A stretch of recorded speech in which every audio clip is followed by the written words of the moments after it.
Okay. Good morning and afternoon, depending upon where you are throughout the world. And I want to welcome you. My name is Candace Anderson, and I recently took the helm as the Women in Law Chair for the International J. Reuben Clark Law Society. I am a 1985 graduate of BYU's Law School and have practiced law in both Hawaii and in California, where I now live. And today's topic is of tremendous interest to me. I'm in my third term as a county supervisor in the San Francisco Bay Area in the county of Contra Costa, and previously served on 2 city councils in California, both in Morgan Hill and Danville, where I had the privilege of being mayor twice. So I've spent about 1/3 of my life in public office, still find it fascinating, have run my own campaigns and I've worked on many others. And we do, as was mentioned before we started recording, for those of you who are joining us, we'd love to have you introduce yourselves in the chat so we know who is here. And also, as we go throughout the presentation today, if you have any questions you want to ask Michelle, by all means, also put those in the chat.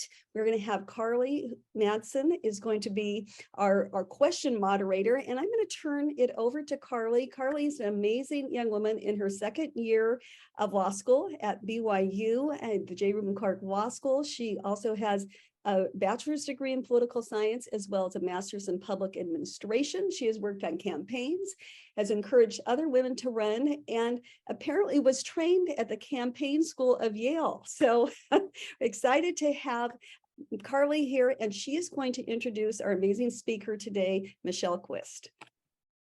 Thank you. I was telling Michelle before we started recording that I feel like I've been following her for a long time. Her bio is incredible. I'm just going to go ahead and read it. Michelle began her legal career practicing in New York at Milbank, Tweed, Hadley, and McCloy, handling high-profile, complex commercial litigation. She then worked as a staff attorney for the U.S. Court of Appeals for the 10th Circuit after serving as a law clerk to Judge Monroe G. McKay. Michelle also turned her advocacy skills to writing daily editorial articles and columns for the Salt Lake Tribune and providing political commentary and analysis for news and media organizations.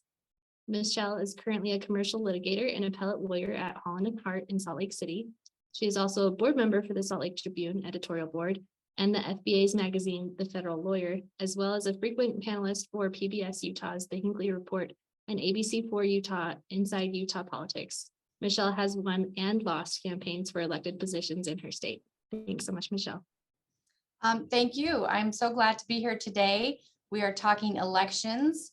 I feel like Candace should be giving this presentation today. She's had much more success in the election front. I have had successes and non-successes on the election front here in Utah. I have been a party officer. I have run for, I've run for state attorney general when that was when it was a party appointment, you know, when there was a replacement to be had.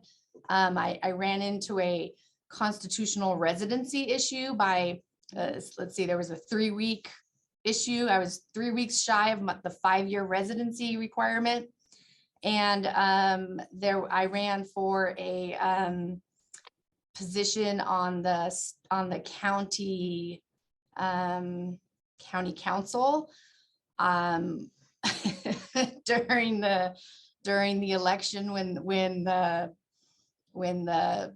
marijuana was on the ballot, and then there was still a check the box for the one party on the top of the ballot, and I was on the other party for when there was marijuana on the ballot. So I've had bad luck when it comes to elections here in the state, but I'm not done yet. And I will say, as we start for women running for office, that women tend to run, and if they lose, they don't run again. And I'll start out by saying women should run again, and that's one thing that they start. That's one thing that they tend to do, is that they don't run again, and that's one advice that I would give, is that they should run again. And maybe I'll do that, maybe I won't. We'll see. So I'm going to start let's see, I'm gonna share my screen if I can. Let me make sure you've got permission to do that, because That would be great. and I believe you should, yeah, you should be able to share your screen. Okay, it says, let's see. It might be sharing. Oh, and I apologize. Yeah, it says host disabled participant screen sharing. Okay, and let me work on that, and I apologize for that. Oh, now I think we're good.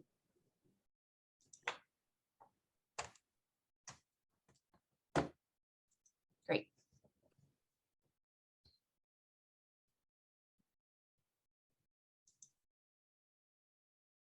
Can you see it now? Oh, it's beautiful. I love your graphics. Okay.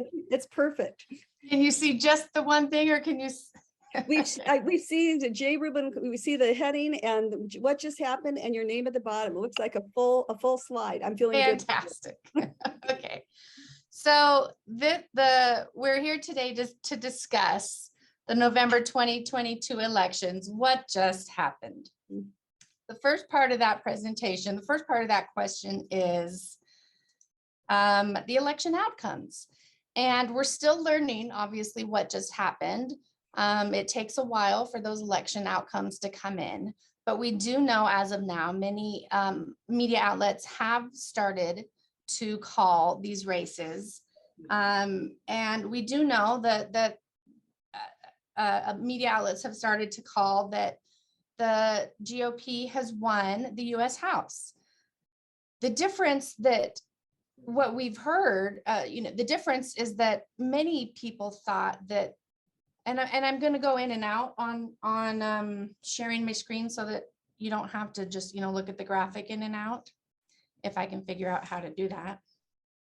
You just have to stop sharing. I know, but I have 3 screens. Oh, you're good. Yeah, 3 screens will do it for you. And a little background about me, I am a lawyer, and I do have, I do have, this election experience and commentary experience. Many outlets thought this would be a big red wave, right? And that, and midterm elections are often big waves for the opposite party of who has the White House at the moment. So typically, if there's a Democrat in the White House, the Republicans will come in at midterm and kind of sweep the elections. If there's a Republican in the White House, the Democrats will come in midterms and sweep the elections. So many outlets thought that the GOP would come in during, these midterms and sweep, and they were calling it a red wave. Of course, we know now that there was no red wave. And so we saw here that it's been called that the US House will go to the GOP. And is it showing? Yes, it is. Great. The Senate, though, will most likely it's been called, will be staying under the Democratic control. That's because Democrats held Arizona and Nevada, and they flipped Pennsylvania, as we know, with Oz and Fetterman, that race. And they were able to clinch control of the Senate. Here are a few of the headlines that we've seen from Reuters and NBC News and USA Today. Republicans win US majority set the stage for divided government, meaning, of course, Congress is divided between Senate and House, but also Congress and the White House is divided.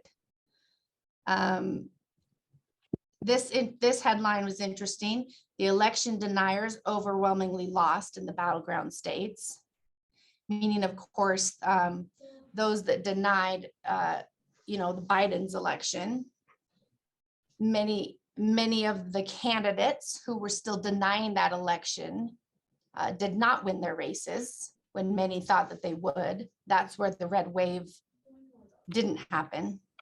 And then this headline also I thought was interesting. Women, suburban voters, and Latinos helped to drive election results in the 2022 midterms. Of course, we saw a lot of the commentating, a lot of the commentators, that was the question, right? As we came up to the midterms, what is going to happen with this kind of red wave? Are voters going to vote for, are they going to vote based on what happened with Roe v. Wade?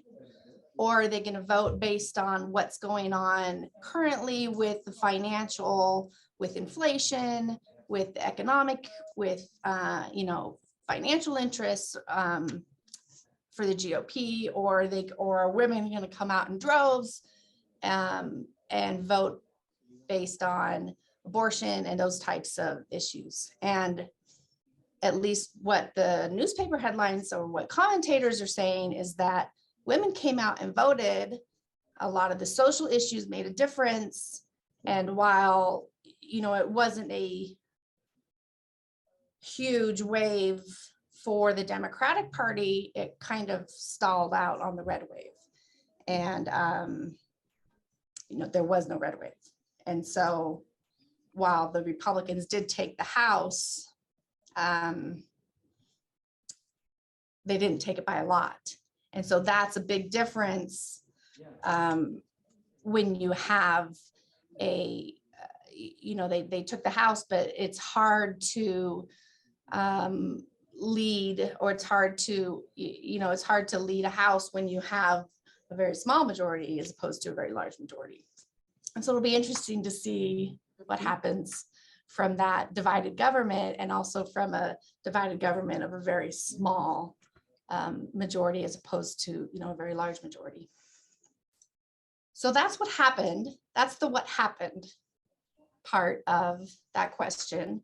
Now let's see what the trends were for women candidates, because that was the next part of this interesting question that we're here today to look at. So obviously the winners, and we'll get to this in a minute, the winners were female governors, but we'll get to that in a minute. So, and I got all of this information from the Center for American Women in Politics. It's called CAWP, C-A-W-P, and you can Google that. Trove just a ton of information at your fingertips. 12 women will serve as governors in 2023, marking a new record, and they will be 24% of all governors in the US. Look at that number again, though, right? 24% of all governors in the US. Women make up more than 50% of the population, right? And the governors are still only 24% of women. The next serving in the 118th Congress will be, the women will make up 27% of members of Congress. Oh, I went back. I want to go back. I don't know how to go back. Ooh. Let's see if I can go back. I'm going to stop sharing and see if I can go back. Yeah, no, it's you never know if it's the mouse or the keyboard that's going to do it for you. I know. Let's see.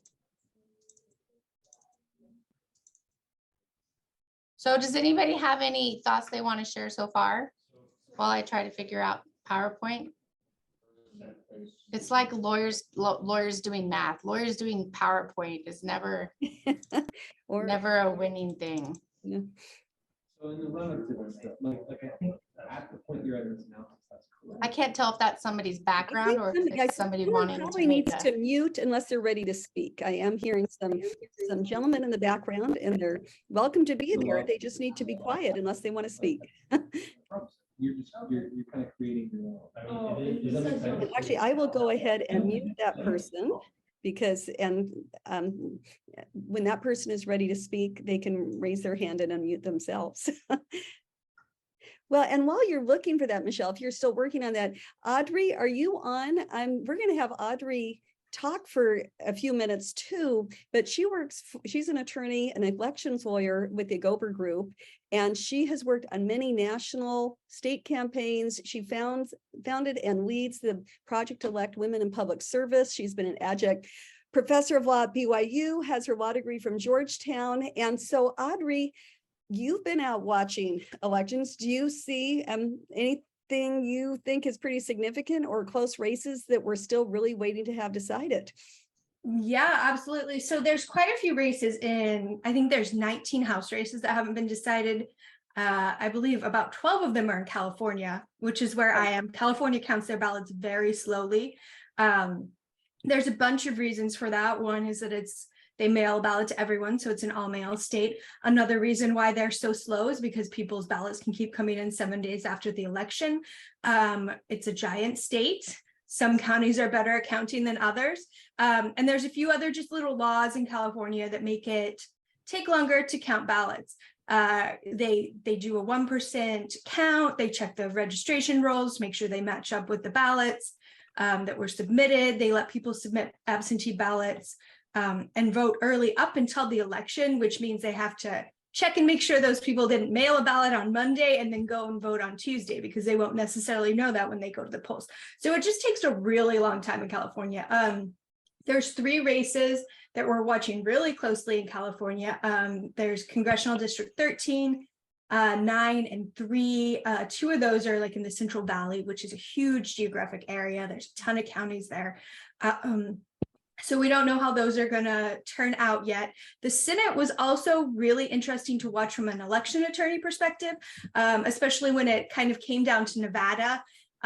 We still have Georgia to go, but Nevada kind of put the Democrats over the edge. Adam Laxalt was running against an incumbent, and Nevada's also slow at counting, but they did manage to get the results a little faster than California, I think, because congressional districts don't have as many people, so you really have to get all the ballots in before you know who's going to win. Okay, and thank you for that interlude. Michelle, back to you. Okay. We're doing a really fun newscast here. Michelle, let's go back to your presentation after, and that was I'm great, ready. Audrey. This is why we have Audrey with us. She's That's awesome. funny. So back in the 118th Congress next year, there will be 145 women serving. This will be 27% of all members of Congress. This is 27.1%. Currently, there are 27.5% women serving. So that will go down a little bit. That makes up there 24% of women, those will be in the Senate. 24 women will be in the Senate. That's 24% of members of the Senate. Currently, there are 24% members, so it's the same. At least 121 women will serve in the U.S. House in 2023. And that is, they will be at least 27.8% of all members of the U.S. House. And currently, there are 28.3%. So that goes down. So you see how it's trending down. Mm-hmm. And when I think about it, you know, what that means is that this is not the year of the woman. There were less women running or less women elected. It makes sense to me if you think about the fact that this is coming off a pandemic, right? The pandemic hit women far harder than it hit men. Women had to leave their jobs more than men did to stay home with the kids. Women were affected with kids schooling far more than men were, having to stay home and help them. So the fact that women, the percentage of women in Congress is going down, is trending down, makes sense to me coming off the pandemic. It's sad to me, but it makes sense to me. And it means that we have more work to do. Vermont, interestingly, is the last state to have ever elected, the last state to have elected a woman to Congress. They haven't elected women to Congress yet. Finally, now they have. They finally elected a woman to Congress with Democrat Becca. I did it again. With Democrat Becca Balint. So that's good. So Vermont finally, all 50 states have finally sending a woman to Congress to a woman to Congress. So we finally hit that threshold. I think it's I think it's about time that we're finally there. I don't know why it took so long. I don't know why we're still trying to reach those milestones. I think I'm tired of reaching those milestones. I'm tired of saying the first woman this and the first woman that. But you know, at least we're there. I don't know. I don't know if you guys feel the same way. I'm just tired of having to say. Yeah, no, it's I'm just tired of having to reach the milestones. it's surprising to a lot of us that it is still a thing that when a state has no women elected to the House of Representatives, and they finally do. It's shocking. It's Yeah. taken long. Yeah. So can you guys see my screen again? We can, yes. So here I have some statistics on statewide elective executive office. And I think statewide office is important because women often start local first, and then they go to statewide office, and then they go to national office. And I'll talk about that in a minute. And I think it's important. In 2022, women have already won statewide elective executive offices, including governor. We didn't set any records this year. The current record for Democratic women serving in the statewide elective office is 54 for Democrats, but for women, it was set in 2018. I don't know why that keeps happening. Apart from the governor successes, which were great this year, there are some notable state-based milestones among women. Lydia York in Delaware will be the first Black woman to be the state auditor and the second Black woman to be elected to statewide executive office in Delaware. The state delegate Brooke Learman, a Democrat, will be the first woman to serve as comptroller in Maryland. The former state delegate Aruna Miller, a Democrat, will be the first Asian American woman elected to statewide executive office in Maryland. A former Boston City Councilwoman, Andrea Campbell, will be the first Black woman elected to statewide executive office in Massachusetts. Charity Clark, a Democrat in Virginia, will be the first woman elected Attorney General in Vermont. And Lara Montoya, a Democrat in New Mexico, will be the first woman to serve as treasurer in New Mexico. And you can see on here that all of these women are Democrats. Oh no, there's Attorney General Suzanne Young is a Republican, but she was an incumbent there. Let me go over here to stop share.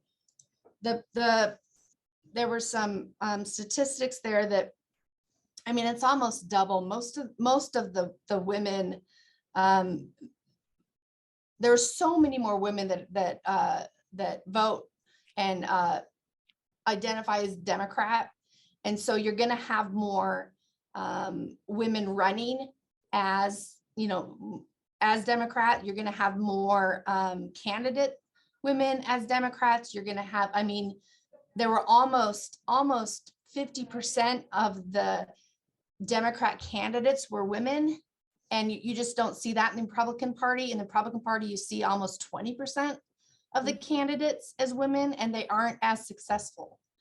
And so you're going to see more of the candidates. You're going to see more of the elected officials, the female ones as Democrat.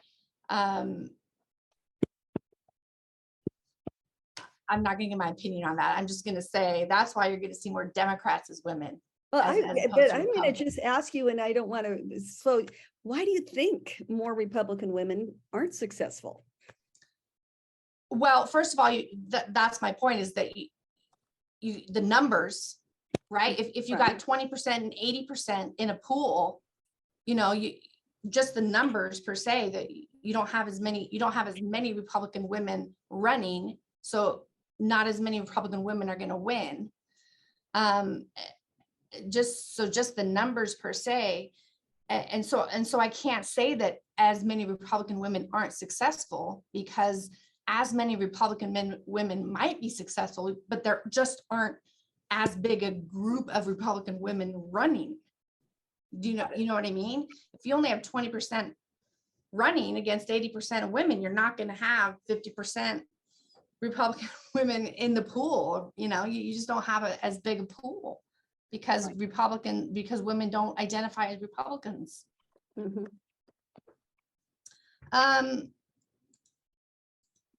So those were the trends I saw.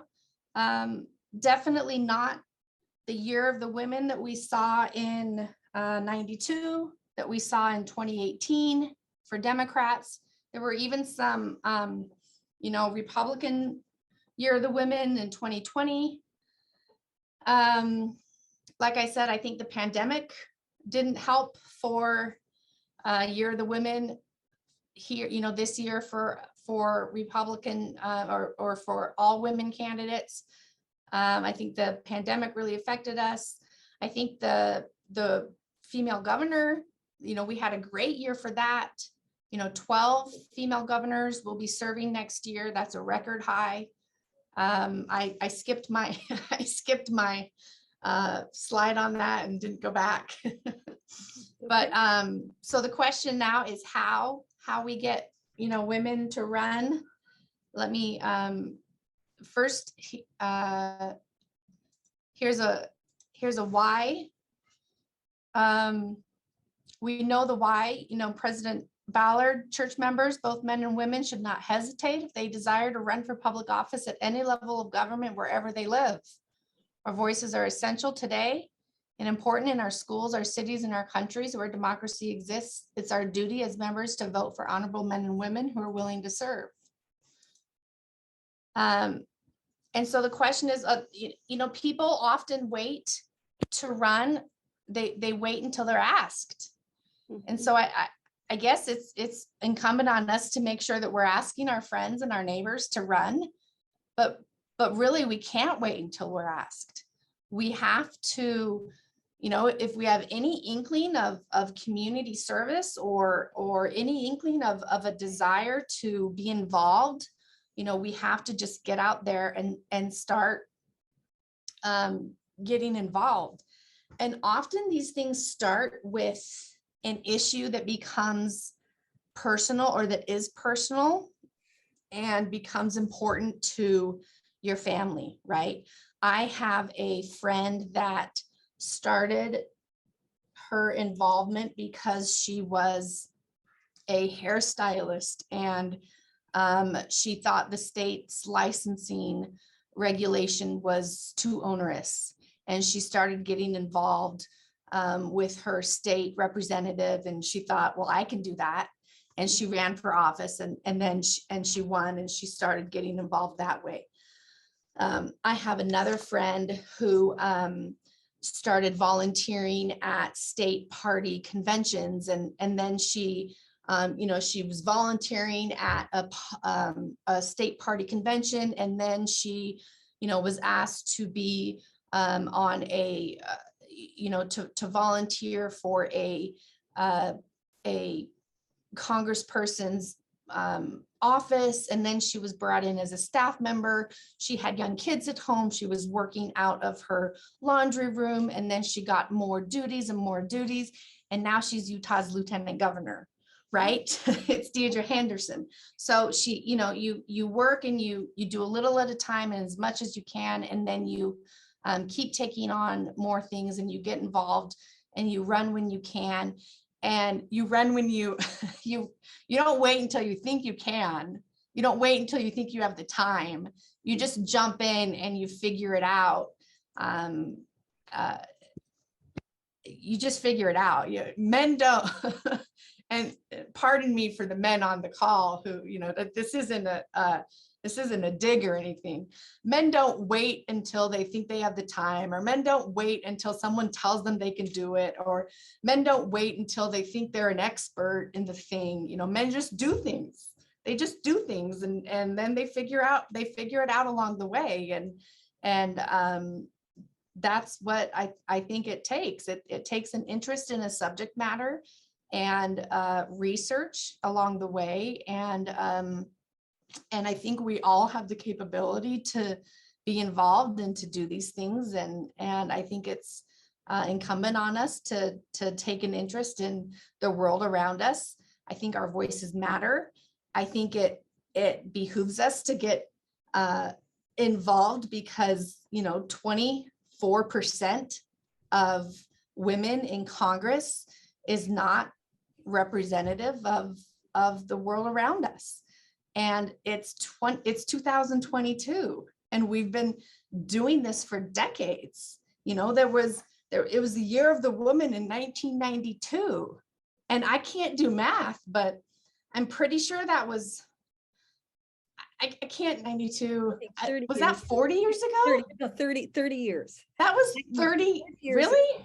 Isn't it? That Yeah. was 30 years ago. And we were trying this in the 70s. Like, it's been decades that we've been trying to get equal representation in Congress. And we're still only in the 20 percentile of having equal representation in Congress. And it matters because we bring a different perspective, we bring a different voice, and it matters. And so it doesn't take away from our families and our communities for us to be involved. It adds to our families and our communities for us to be involved. I fully believe that. I think our families and our communities support our efforts, and I'm happy to help you in your efforts. If you would like to reach out, I'm happy to do that, and I'm happy to be here today. Well, thank you so much, Michelle. This is just so interesting and informative to have your perspective. I'm going to have Carly come back on because she is going to moderate any questions that anyone has. If anyone wants to raise their hand or put something in the chat. If not, we have some questions that have been submitted beforehand. So Carly, why don't you lead off with the questions you've already received? Sure. Well, before that, I just wanted to see, Jenny, you just put yourself on camera. Did you have a question you wanted to ask live?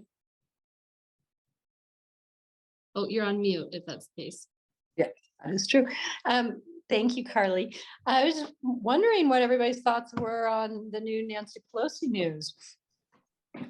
Surprised? I wasn't entirely surprised being a Bay Area elected official. Michelle, what was your take? Did you see that one coming? I don't know what the new Nancy Pelosi news is. Oh, she's not going to stay as Speaker of the House. Oh, Stepping down. Well, obviously she won't be Speaker of the House, but she's not going to stay in the congressional leadership. I'm not surprised. I think she recognizes that. Oh, I see it now. Oh, an hour ago, you guys, I was preparing. We're getting ready for us. We took you off your Twitter feed. Give me a break. You're way behind. No, it did. It came in. I was in another meeting too, and I thought, whoa, okay. I'm not surprised. I think everybody recognizes it's time for new regular. I think she's probably tired too. Plus her husband. I'm not surprised. Wasn't her husband just shot? I mean, or they had a house break-in? He had a person break into his house and in the middle of the night asking for Nancy and threatened him with a hammer. And as the police arrived, because he fortunately was able to summon the police, the man began to attack him with a hammer. So he was seriously injured. And as an elected official, you tend to be very protective of your family, and something like that is just nothing anyone wants to see. Absolutely. Okay, other questions before we have Carly go through hers? Okay, Carly, let's have you throw some questions out. Okay, so Michelle, you mentioned that you've run for office before, and some of it has been successful, some of it has not. Would you tell us a little bit more about what were those campaigns like? How difficult was it? I think a lot of women that we talk to who run are surprised by how hard it is. And that's also such a barrier for women who just don't think that they have thick enough skin, or they don't have the time to put into it. So what was your experience like in those campaigns? Well, the one that was successful was a party. I ran for party office. Obviously much easier. It's not it's party politics. Party politics is easier. You're not, the delegates are the stakes are lower. Party politics are easier. I would suggest you get involved if there's ever you get to know people, you get to know the leaders of the state, you get to know if there's ever a time where somebody resigns from an office and there's an appointment that needs to be made, the party leaders know you and know who you are. And, that's, you just get to know the people who make appointments, and that's good to know. So get involved in your party politics. Well, I think The one that was harder was when I ran for county council. I ran as a Republican. I live in a heavily Democrat neighborhood on the East Bench of Salt Lake. I ran against the Democrat that held the position for a long time, passed away, and his widow was appointed to take the seat, and then she ran, right? So she was appointed, and then she was the incumbent. She also owns a very popular sandwich shop, so she has a lot of name recognition. But I'm a very moderate Republican, and so I thought, with a lot of friends, and so I thought I maybe had a chance. So I thought I could do it, but I didn't take into account the fact that the medical marijuana would be on the ballot, which would bring all the Democrats to the ballot. I didn't take into account the fact that the single party check the box was still on the ballot. It's not on the ballot anymore. Utah took that off, but it was still on. So, somebody could just come and check the box and all the Dems would be right. So I didn't take that into account. Also it's hard to ask for money, right? It's just hard to ask for money. You have to get over that. It's no big deal. And I did. I asked for money. It's no big deal, but I asked for money from like my friends and Twitter supporters, and $5 and $10 is not going to do it, right? You've got to be able to ask for the big bucks from people with big bucks. I spent all the money I had. I don't know what else I could have done with medical marijuana on the ballot and against a big name with name recognition. So I don't really know if raising more money could have helped me. I don't think it really could have. So I don't know. It was a good experience. I'm glad I did it. It's not that, I'm upset that I lost. I was I was surprised I lost by so much. So do your homework beforehand. And I also had an issue with a good campaign manager. I had a campaign manager. I didn't start out with a good one. I found a good one midstream, but then it wasn't a good one. And then he quit in the middle. So make sure you have a good campaign manager at the beginning and they're good, which means they're not going to quit in the middle. So, so do your research beforehand and make sure you have good people around you and a good support system that's going to take you throughout. Yeah, that's fair advice. One thing I'm just going to jump in real quick. One thing I loved about your comments, Michelle, is that through your networking, through the local party and being appointed to it or getting elected as a delegate, you made those connections for appointments. And in the 2 city councils that I served on, I was appointed to both of them. Now I had to run to keep my seat, but I always tell people, when you're being appointed, you just have to, either convince the governor or, in my case, 4 other council members that I was the right person, not the 43,000 people that lived in my community. And then once you're an incumbent, like in your race, it's so much easier. And so choosing your race, like you said, really carefully, sort of getting people to help you analyze it. But if you have the chance to be appointed somewhere, grab it. Just don't, and when in that appointment process, you don't just fill out the application, you do your homework, you contact people who know the appointing body, you ask them to call on your behalf. It's a whole little mini campaign behind the scenes, but it's so much easier and gives you such a nice foothold when you are ready to run for that seat. Yeah. At one point, 4 out of 7, all of the Republicans on my county council had been appointed to their spots, and then they could run as incumbents. That's because people resign, and they do it on purpose so that you don't have to have an election so that they can handpick the people that go in. Yeah, and that's none of us love to see that happen.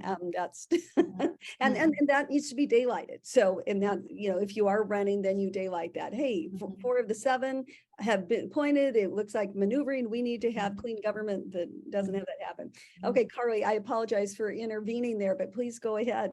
Oh, not at all. I was going to ask a follow-up question to you, Michelle, about, I mean, there are so many resources out there, but it's not very obvious to everyone. Like, I'm thinking about running. What do I do next? Who do I talk to? There are groups and there are mentors. There are people who are so willing to help, but knowing who they are is difficult. I'm curious, did you find any of those people in time for your campaigns, or have you since found out about groups or people that you think you would reach out to for a future campaign?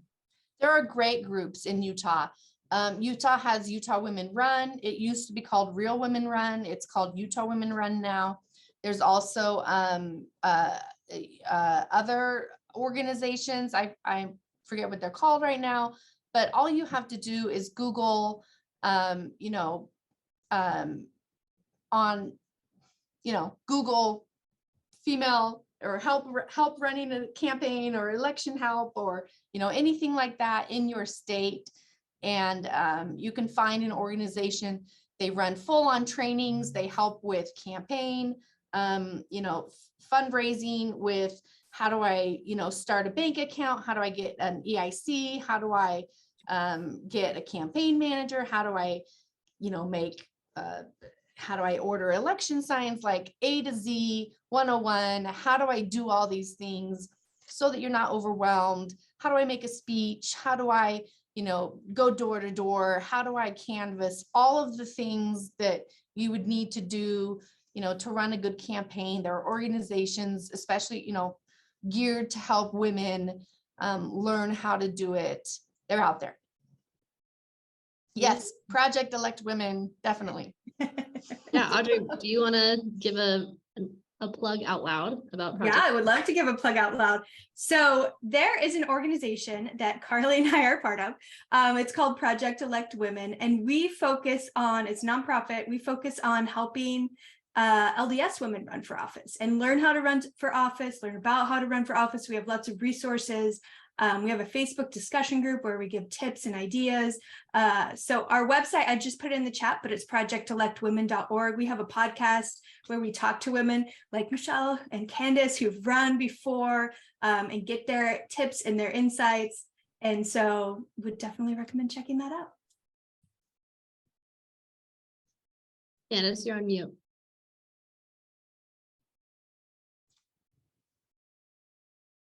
Still on mute.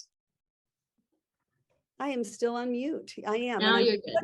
such a responsible participant. Now, one of the challenges I found, and when I first was in elected office, this was in 1993. And even when I graduated from law school, there was a litmus test for both parties of whether or not you could run for office and whether they would support you. And it was whether you were pro-choice or not. And I recall graduating from law school thinking, I'm never going to be in elected office because I don't fit the pro-life necessarily or the pro-choice.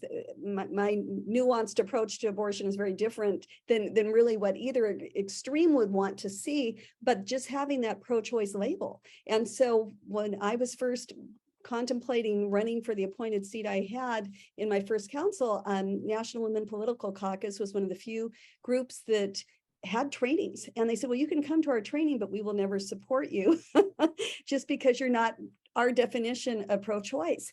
And it was a sort of a lonely place to be. And then when I was appointed in 2003 to Danville's City Council and ran in 2004, nonpartisan, that whole issue was not an issue. It was something that had been decided by the Supreme Court, wasn't something that came into local politics, and it was refreshing. And that's one thing I love about it, being a nonpartisan office.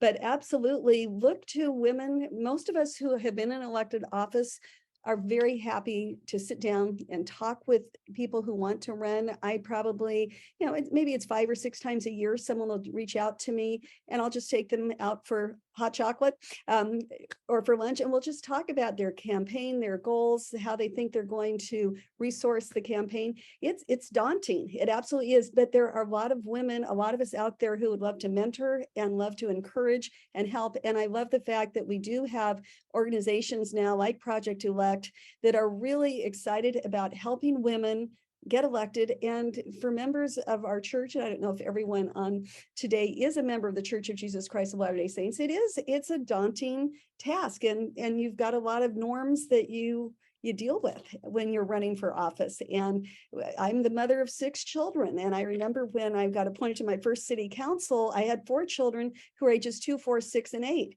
And a man in our ward said, well, why are you being so ambitious? And I remember just smiling very nicely and saying, this is just where I'm supposed to be. Thank you. and you've got to just sort of have those moments where you're doing what you're supposed to do and you do it. Well, and it's nice to start local in that way because a lot of the local offices are nonpartisan. Yes. A lot of the school board elections are nonpartisan, not in Utah, but in lots of other states, the school board elections are nonpartisan. It makes it more comfortable for some women. Some women don't mind being partisan, and that's great too. But obviously, a lot of the local offices are then feeder positions for the state offices, and then the state offices are feeder positions for the national offices. Obviously, you don't have to do that way. You can jump right into a state office or a national office. But the first thing they're going to say if you run, if you jump, is that you're not qualified. And so to kind of stop any kind of a criticism, the best way to stop that kind of criticism is to get your feet wet in a local or a state office. I think one thing too that maybe some of the listeners or folks that we talk to bring up is they're not sure that they want to run, which is okay. It's definitely not for everyone, but they're looking for ways to get involved. And I think some people just think like, well, I don't have time to be like a campaign manager. How could I get involved? I think I'm pretty busy. I'm a 2L in law school right now, and I feel busy. Not that this is what everyone should do, but I've been able to volunteer on 3 campaigns in the last 2 years while in law school. And for me, I just don't think that I have to do a lot to do something. My campaign election or my campaign volunteerism has been delivering yard signs, texting, phone banking, attending meet and greets, donating, collecting signatures. So all those little things, like they can be a lot, but they don't have to be. I'm wondering if anyone else has stuff that they want to share.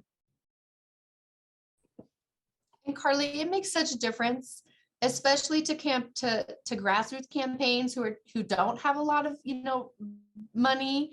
It makes such a difference to have a big volunteer base, to with lots of people doing just a few things. It really does. And if you think you're just a small volunteer who's just doing a little, it makes a difference. If you have a whole neighborhood full of signs and you've got voters going out and they see all those signs and and they're like, oh, I see all those signs, and you start getting a lot of name recognition and that person gets actually elected, you've made a difference in getting that person elected. And, you did it. So it does make a difference, even just the little amount of time, few hours a weekend that you put in. And I was going to add, in my campaigns, having that, it's a moral support, but it really is just the little things. And when I ran for county supervisor in 2012, my county is about 1.2 million people. And so my district, I had to reach out. I have approximately 220, a little over 220,000 voters in total in my district. but I had people who were writing dear friend cards, postcards for me, and I would give them 35 postcards pre-stamped, with the message of me on the front, and they would write, I know Candace, that she's a strong leader. I hope you will vote for her too. Had those sent out to likely voters. Again, there's a lot of strategy that goes into campaigning to make sure you're reaching out to the people who are actually going to be voting. But those women, I probably had 40 friends, and primarily women in my stake, in the Danville stake, who just would come to my campaign office and hand them a Ziploc bag and say, here's the addresses, here are the names, thanks. And that helped. And every time one of them would walk in my campaign office door, I would just think, they like me, they're here for me. or simple things like having them follow blogs. And I'm sure Michelle can talk about this too.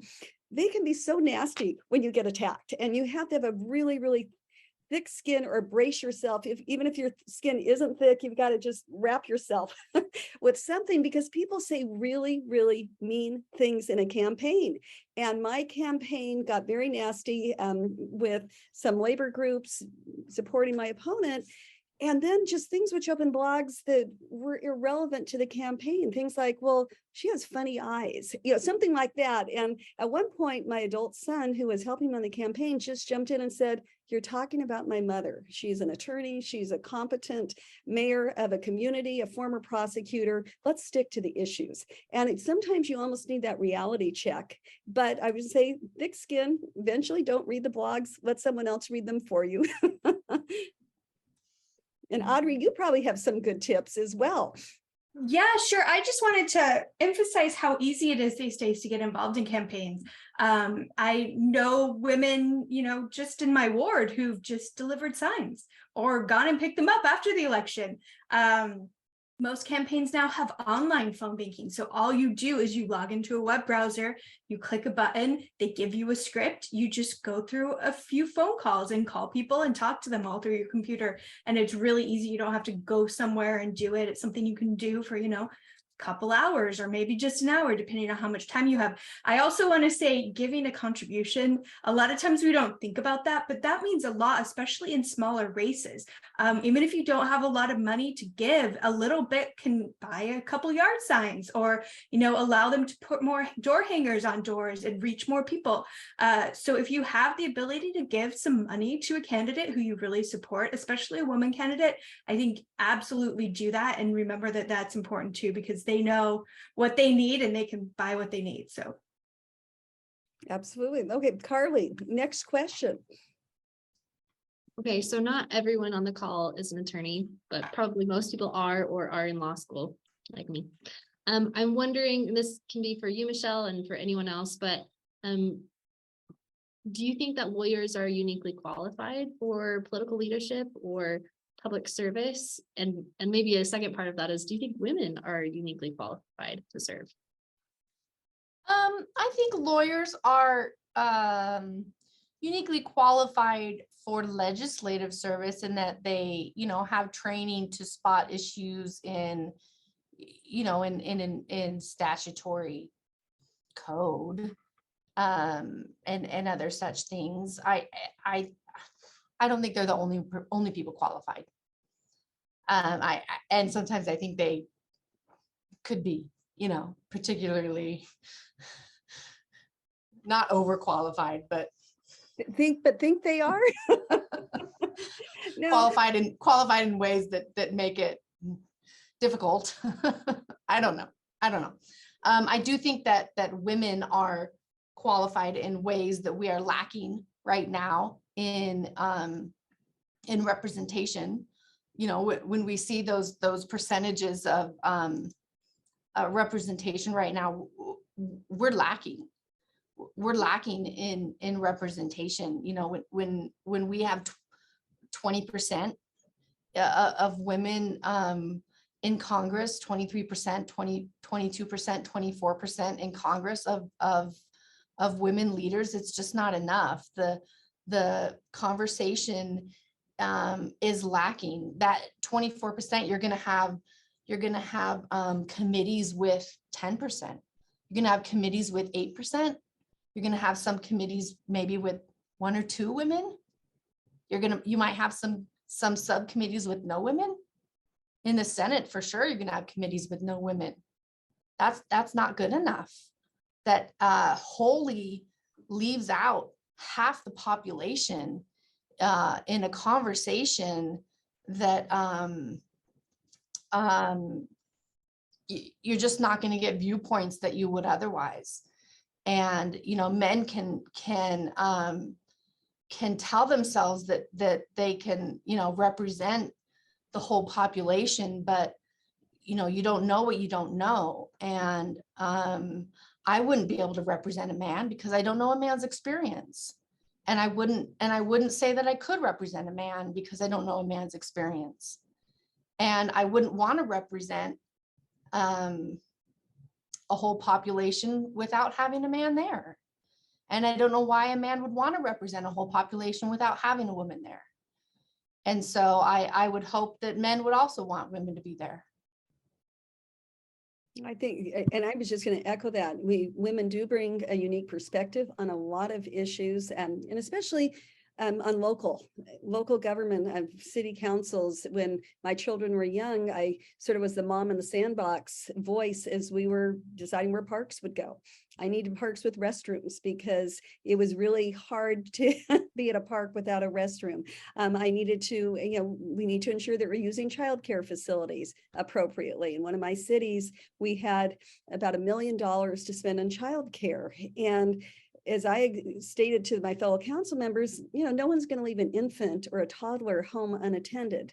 They'll figure out childcare. The gap we have is our middle school students whose parents have gone back to work, and they may not have some supervised care between 3 o'clock and 6 o'clock when their parents get home. So we instead used $1 million in childcare money to set up teen centers at each of the middle schools in our city. And it was a different perspective. And I love to see that. I can also say, being a lawyer it still gives you credibility as a woman you shouldn't have to have, but sometimes, particularly when you're being appointed to an office, it gives you an additional level of credibility. And it frustrates me that I felt like sometimes I needed that, or I got bonus points for that. But I know that when I got appointed to a city council with 4 little kids under the age of 6 or into the age of 8, I probably would not have been appointed had I not been a lawyer and had not volunteered on a local commission before then. So we've got about 3 more minutes. Michelle, do you have any wrap up? I mean, the one thing we haven't touched upon, which is the big red elephant in the room, is who's going to be the GOP nominee? I mean, Trump announced yesterday, we've got DeSantis out there. What are your thoughts in our final couple of minutes of where is the GOP headed? Because a lot of President Trump's candidates did not fare well in the election. I think it's very clear that it won't be Trump. I think that's one thing that's been clear out of this election. I don't think he got that memo, obviously, but I think that's the one thing that was clear is that those who were backed by him didn't win.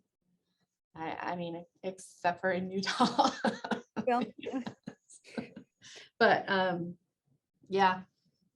Okay, no, that's great. I think I summarized really well in a political cartoon in my paper that may have shown up in yours as well, with Donald Trump saying, they want me to run, and the person next to him saying they're all Democrats who want you to run. So it will be really interesting to see where that all goes. Well, I want to thank you, Michelle. You have been amazing and fun to listen to, and your perspective. And I really hope it's motivated others in here to consider running for office. It's a fun gig, everybody. I love what I do as an elected official and wouldn't trade it for the world. And you do get to make a difference in your community. And I really hope others will consider doing so. We'll have some follow-up seminars in the year to come about some more of the practical aspects of it. But this was really fun to get your perspective on what just happened, because none of us knew what was going to have happened when we asked you to come speak. So thank you. Thank you. And any closing comments from anyone else? Okay, well, thank you all and look forward to seeing you all soon.